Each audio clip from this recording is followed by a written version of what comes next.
Hello everyone, स्वागत है आप सभी का एक नए वीडियो में। तो फ्रेंड्स, आज हम लोग जो है क्लास 10 का जो चैप्टर नंबर 1 है, रासायनिक अभिक्रिया एवं समीकरण, ठीक है, उसका जो है नोट्स आप लोगों के लिए देखिए हमने जो है पूरा प्रिंट कराया हुआ है। ठीक है, इसको टाइप करा के इसको जो है अच्छे से प्रिंट कराया हुआ है। ये नोट्स आपको जो है हमारे चैनल पर मिल जाएंगे। इसमें देखिए सबसे पहले हम लोग जो है पूरा चैप्टर हम लोग पढ़ेंगे। ठीक है, तो इससे कोई दिक्कत नहीं है, पूरा चैप्टर का आपका जो है रिवीजन हो जाएगा। बस आप लोग जो है देखते रहिएगा। ठीक है, अगर पढ़ लिए हैं तो एक बार और देख लीजिएगा, आपका रिवीजन हो जाएगा। अगर नहीं पढ़े हैं तो फिर जो है इसको नोट्स को आप लोग जो अपने हैंड राइटिंग में लिखेंगे कॉपी पर, तो आपको जो है पता चल जाएगा कि इसमें क्या क्या चीज़ें आती हैं। ठीक है, सबसे पहले देखिए रासायनिक अभिक्रिया एवं समीकरण में सबसे पहले हम ये देखते हैं कि रासायनिक अभिक्रिया होता क्या है। तो इसमें देखिए परिभाषा लिखा हुआ है कि ऐसे परिवर्तन जिनमें नए गुणों वाले पदार्थ का निर्माण होता है उसे रासायनिक अभिक्रिया कहते हैं। ठीक है, अब इसमें दो चीजें होती है, एक होती है अभिकारक, एक होती है उत्पाद। ठीक है, तो देखिए अभिकारक उत्पाद क्या होते हैं उसका भी हम जो है उदाहरण के तरीके से जानेंगे। ऐसे पदार्थ जो किसी रासायनिक अभिक्रिया में हिस्सा लेते हैं या भाग लेते हैं उन्हें अभिकारक कहते हैं, और ऐसे पदार्थ जिनका निर्माण रासायनिक अभिक्रिया में होता है उन्हें उत्पाद कहते हैं। यानी कि जो भाग लेते हैं जो चीज़ें वो जो है आपका अभिकारक कहलाते हैं, और जिससे उन अभिक्रिया संपन्न होने पर जो निर्माण होता है उसे जो है उत्पाद कहते हैं। ठीक है, जैसे भोजन का जो है पाचन, श्वसन, लोहे पर जंग लगना, मैग्नीशियम फीते का जलना, दही का बनना। ठीक है, ये सब क्या है, ये सब जो है उदाहरण है रासायनिक अभिक्रिया के। ठीक है, रासायनिक अभिक्रिया के प्रेक्षण यानी कि उसमें जो है क्या क्या होता है। ठीक है, तो ये मतलब एक तरीके से कह सकते हैं कि किन किन परिवर्तनों के बाद जो है आपका जो है रासायनिक अभिक्रिया संपन्न होता है। तो रासायनिक अभिक्रिया में अवस्था का परिवर्तन हो जाता है, यानी कि ठोस से द्रव बन सकता है, द्रव से ठोस बन सकता है, या द्रव से गैस भी बन सकता है। ठीक है, और इसमें जो है रंग में परिवर्तन भी हो जाता है, तापमान में भी परिवर्तन हो जाता है। किसी चीज़ को ठंडा है उसको गर्म करेंगे तो वह जो है गर्म हो जाएगा। तो ये भी जो है एक रासायनिक अभिक्रिया है। उसके बाद गैस का उत्सर्जन भी होता है। ठीक है, जैसे कोई भी चीज़ नया बनाएंगे तो उसमें कुछ ना कुछ गैस निकलेगी। अब देखिए रासायनिक अभिक्रिया को प्रदर्शित कैसे किया जाता है। ठीक है, तो रासायनिक अभिक्रिया को प्रदर्शित करने के लिए देखिए शब्द समीकरण का प्रयोग किया जाता है। जैसे देखिए जिंक है हमारा और जो है सल्फ्यूरिक अम्ल है, इन दोनों को मिलाने पर जो है हमारा क्या बनता है, जिंक सल्फेट बनता है प्लस हाइड्रोजन बनता है।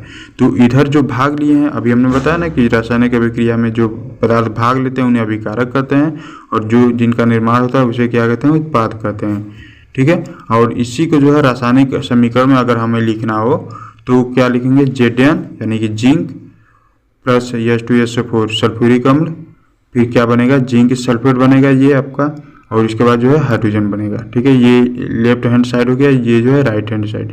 लेफ्ट हैंड साइड वाले को अभिकारक कहते हैं और राइट हैंड साइड वाले को जो है उत्पाद कहते हैं। ठीक है, अब उसके बाद देखिए यहाँ पर जो है रासायनिक समीकरण क्या होता है। रासायनिक अभिक्रिया तो हो गया, ठीक है, रासायनिक अभिक्रिया में आपको जो है उतना ही पढ़ना था। अब रासायनिक समीकरण क्या होता है, तो रासायनिक अभिक्रिया को जिनके द्वारा निरूपित किया जाता है वही जो है रासायनिक समीकरण होता है।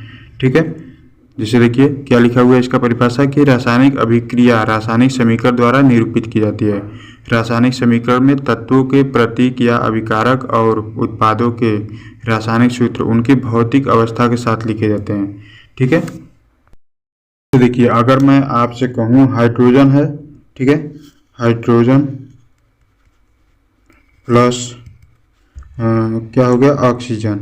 ठीक है, ये बनकर क्या, ये मिलकर जो है क्या बनाता है आपका, ये जो है जल बनाता है। अगर इसी को रासायनिक, ये तो जो है अभिक्रिया हो गया। ठीक है, अब इसका रासायनिक समीकरण अगर लिखना हो हमें तो यहाँ पर लिखेंगे हाइड्रोजन प्लस ऑक्सीजन। ठीक है, तो ये हो जाएगा 2H2O। ये रासायनिक अभिक्रिया है और ये जो है रासायनिक समीकरण है उसका। ठीक है, दोनों में समझ में आ गया रासायनिक अभिक्रिया और रासायनिक समीकरण क्या होते हैं। ठीक है, अब यहाँ पर लिखिए रासायनिक अभिक्रिया में आवश्यक परिस्थितियां जैसे ताप, दाब, प्रेरक आदि को तीर के निशान के ऊपर या नीचे दर्शाया जाता है। अब देखिए जैसे इसको अगर गर्म, मान लीजिए दिखाना है कि हाइड्रोजन और ऑक्सीजन को गर्म करने पर जो है आपका H2O बनता है, जल बनता है, तो इसको जो है तीर के ऊपर या तो लिखेंगे गर्म, ठीक है, या फिर लिखेंगे जैसे अगर आपको इसको जो है ठंडा करना है तो इसको जो है नीचे लिखेंगे ठंडा। ठीक है, या फिर कोई उत्प्रेरक, जैसे उत्प्रेरक का जो है उपयोग करना हो जैसे फेरस का, तो इसी का मतलब बीच में जो भी क्रियाएं होंगी वो तीर के ऊपर या नीचे जो है लिख दिया जाता है। ठीक है, इसके कहने का ये मतलब है ना। अब उसका आगे देखते हैं, रासायनिक अभिक्रिया को संतुलित करना। संतुलित कैसे किया जाता है, तो द्रव्यमान संरक्षण का नियम। किसी भी रासायनिक अभिक्रिया में द्रव्यमान का न तो निर्माण होता है और न ही विनाश होता है। ठीक है, द्रव्यमान संरक्षण का नियम क्या कहता है कि किसी भी रासायनिक अभिक्रिया में जो है द्रव्यमान का न तो विनाश होता है और न ही जो है उसका निर्माण होता है। तो इससे मतलब कि ये पता चलता है कि अगर हम कोई भी रासायनिक अभिक्रिया लिखेंगे तो दोनों उस तरफ जो है आपका बैलेंस रहना चाहिए कोई भी तत्व। ठीक है, तो देखिए रासायनिक अभिक्रिया के पहले यानी कि अभिकारक की बात कर रहा है। ठीक है, लेफ्ट हैंड साइड वाला अभिकारक था, राइट हैंड साइड वाला उत्पाद था। अभिकारक एवं उसके पश्चात उत्पाद, प्रत्येक तत्व के परमाणुओं की संख्या समान होनी चाहिए। ठीक है, अब इसको जो है संतुलित कैसे किया जाता है, संतुलित करने के तरीके जान लेते हैं। कभी कभी जो है आपके एग्जाम में भी पूछ दिया जाता है कि इस रासायनिक अभिक्रिया को, जैसे निम्न रासायनिक अभिक्रिया को संतुलित कीजिए। ठीक है, तो इससे भी आपके क्वेश्चन जो है आते हैं। सबसे पहला है देखिए, रासायनिक समीकरण लिखकर प्रत्येक सूत्र के चारों ओर बॉक्स बना लीजिए। ठीक है, जैसे फेरस है, ये फेरस मतलब जल है। ठीक है, सॉरी, ये फेरस मतलब जो है आपका लोहा है और प्लस H2O यानी कि जल है। फेरस और जल मिलकर क्या बनाता है, Fe2O3। फेरस ऑक्साइड बनाता है प्लस H2 बनाता है। ठीक है, लेकिन यहाँ पर देखिए इधर जो है फेरस 2 है, इधर एक ही है, इधर ऑक्सीजन 3 है, इधर जो है एक ही है। ठीक है, तो इसी को संतुलित करेंगे। अब यहाँ पर देखिए अभिकारकों में परमाणुओं की संख्या, अभिकारक में कितने परमाणु हैं, फेरस 1 है, हाइड्रोजन 2 है। ठीक है, फेरस 1 है, हाइड्रोजन 2 है और ऑक्सीजन जो है 1 है।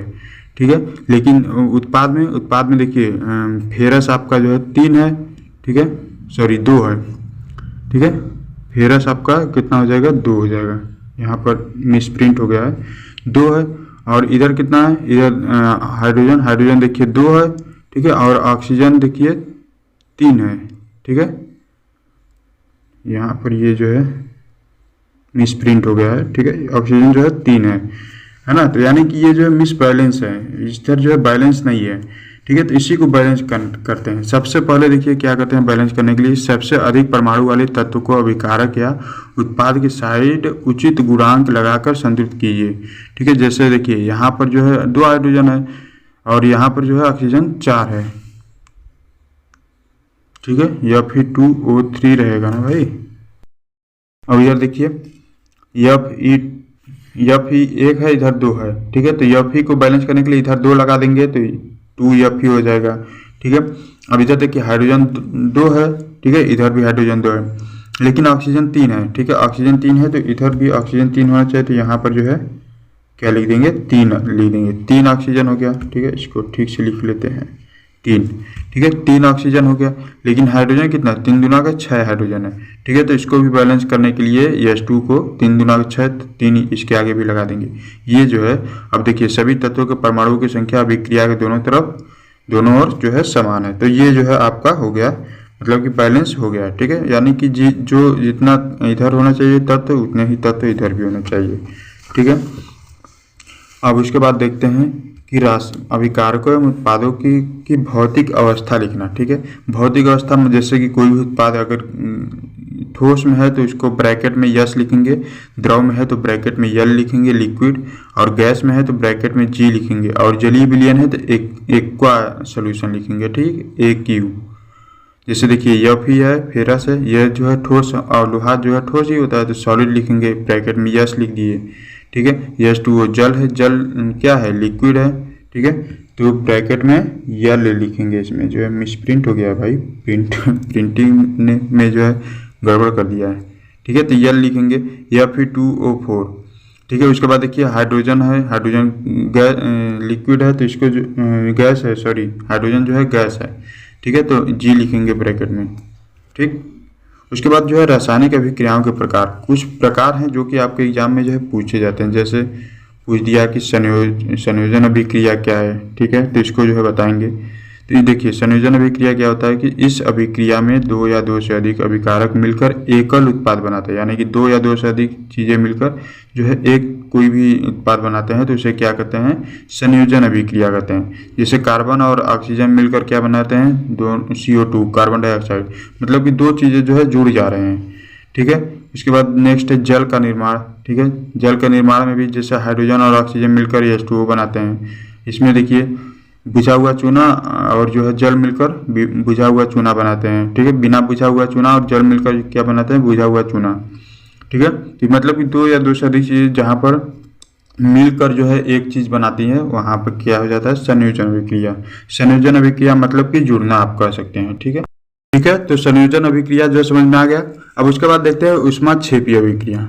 ऊष्माक्षेपीय अभिक्रिया में देखिए क्या है इसका परिभाषा, कि जिन अभिकारकों में उत्पाद के निर्माण के साथ साथ ऊष्मा का भी उत्सर्जन होता है।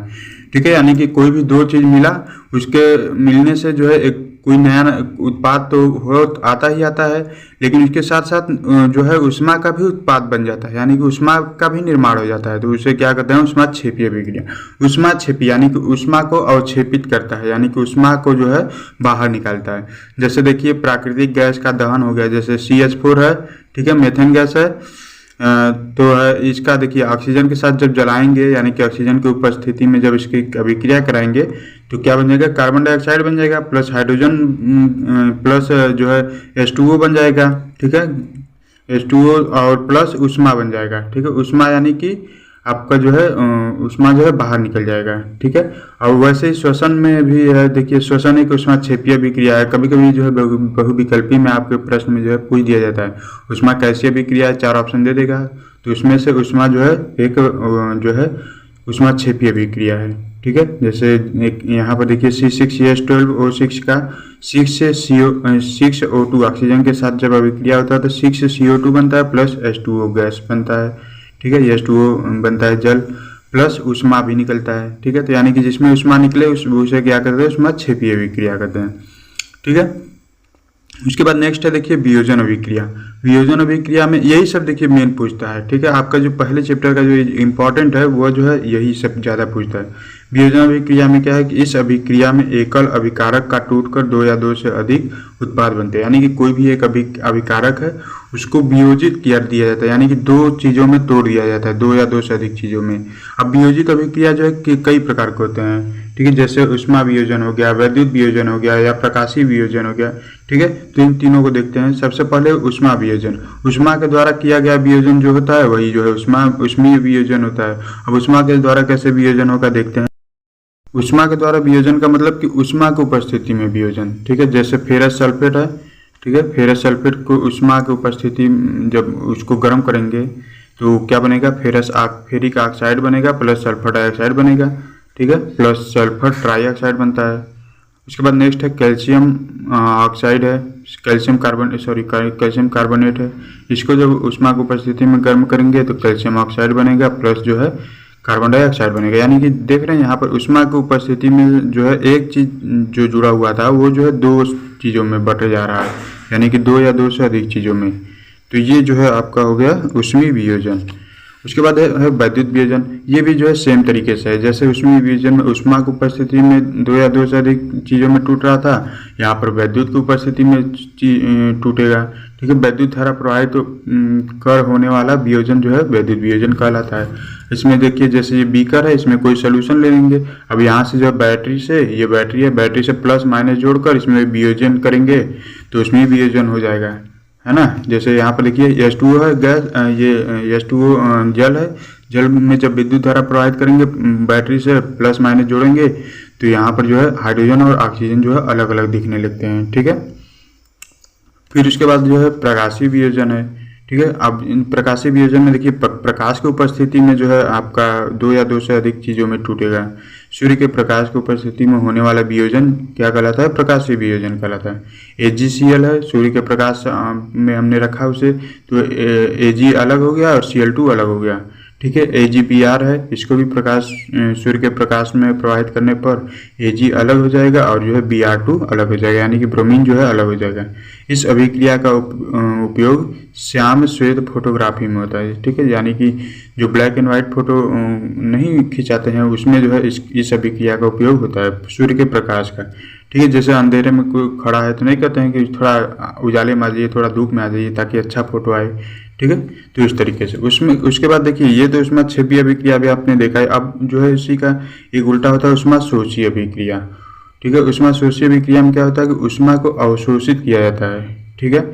इसमें देखिए क्या इसका डेफिनेशन है कि जिन अभिक्रियाओं में अभिकारकों को तोड़ने के लिए उष्मा, प्रकाश या विद्युत ऊर्जा की आवश्यकता होती है उसे क्या कहते हैं, उष्मा शोषी अभिक्रिया कहते हैं। इसका उदाहरण देखिए, इसमें तो नहीं लिखा है, देखिए हम आपको बताते हैं। जैसे देखिए कार्बन ले लिए प्लस ऑक्सीजन ले लिए, ठीक है, प्लस उष्मा ले लिए, ठीक है। उष्मा क्षेपीय अभिक्रिया में क्या था कि उधर जो है उत्पाद की तरफ उष्मा लिया जाता था, लेकिन इसमें उष्मा शोषी अभिक्रिया में जो है अभिकारक की तरफ उष्मा लिया जाएगा और ये मिलकर क्या बनाते हैं, CO2 यानी कि कार्बन डाइऑक्साइड गैस बनाते हैं, ठीक है। तो उष्मा शोषी यानी कि उष्मा का अवशोषण करते हैं, यानी कि इसको उष्मा चाहिए कार्बन डाइऑक्साइड बनाने के लिए, ठीक है। उसके बाद देखिए नेक्स्ट है आपका विस्थापन अभिक्रिया।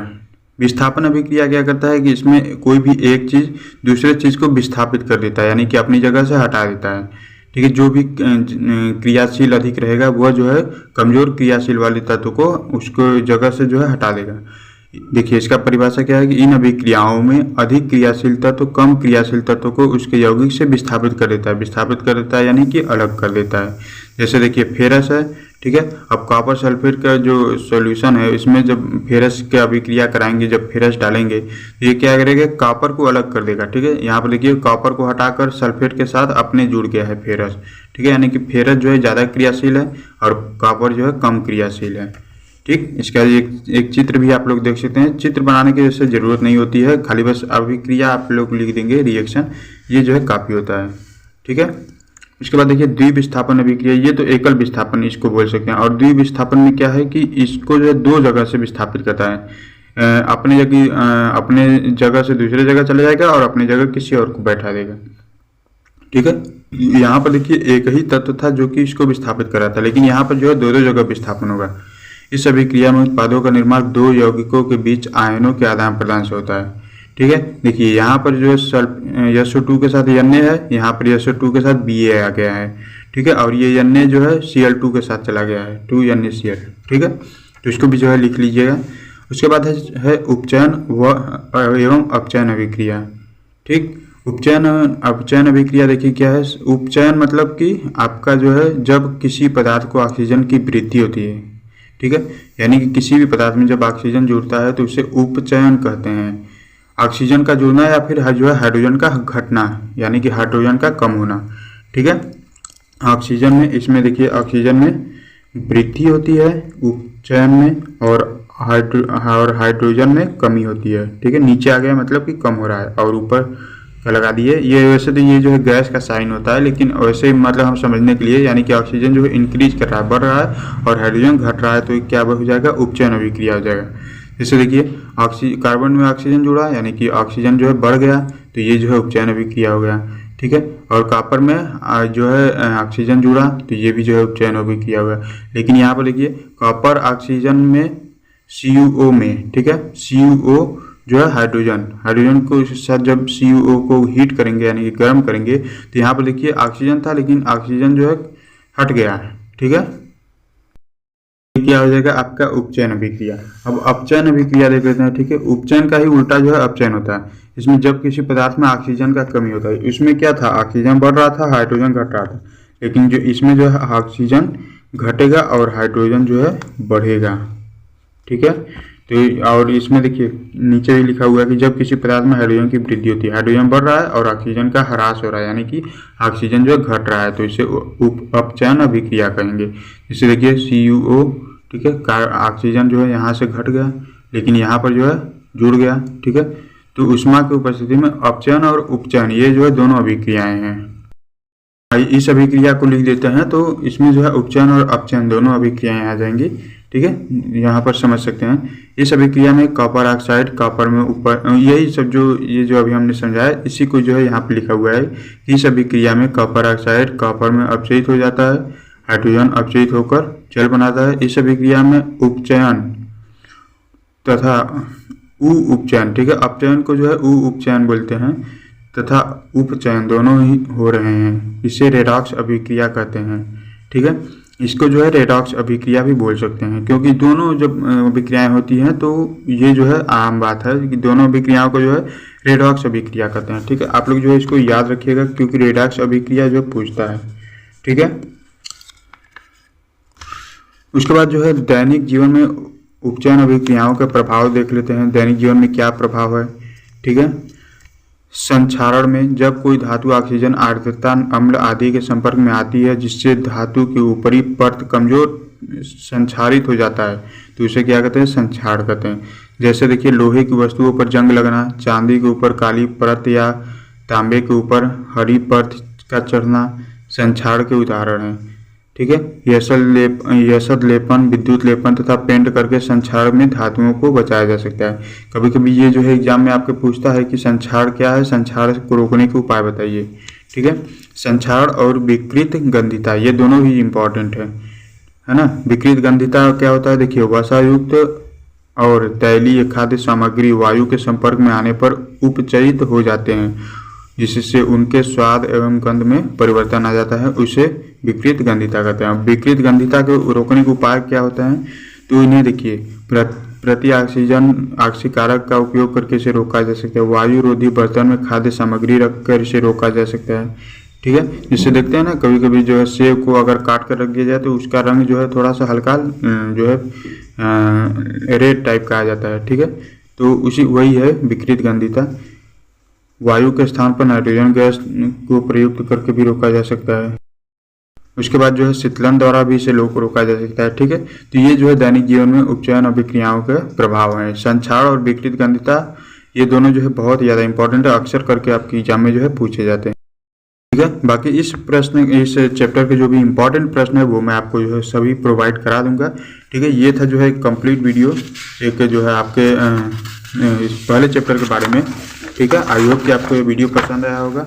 और फ्रेंड्स अगर ये वीडियो पसंद आए तो प्लीज़ वीडियो को लाइक कीजिएगा, अपने फ्रेंड के साथ अपने क्लासमेट के साथ शेयर कीजिएगा ताकि उन्हें भी इसका लाभ मिल सके। ठीक है, किसी भी प्रकार के किसी भी टॉपिक पर वीडियो चाहिए आप हमें कमेंट कर सकते हैं।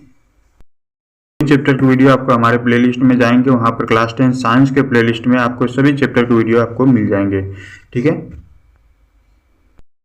चैनल पर पहली बार आए चैनल को सब्सक्राइब जरूर कर लीजिए, ऐसे ही एजुकेशनल वीडियो आपको आगे भी मिलती रहेंगी।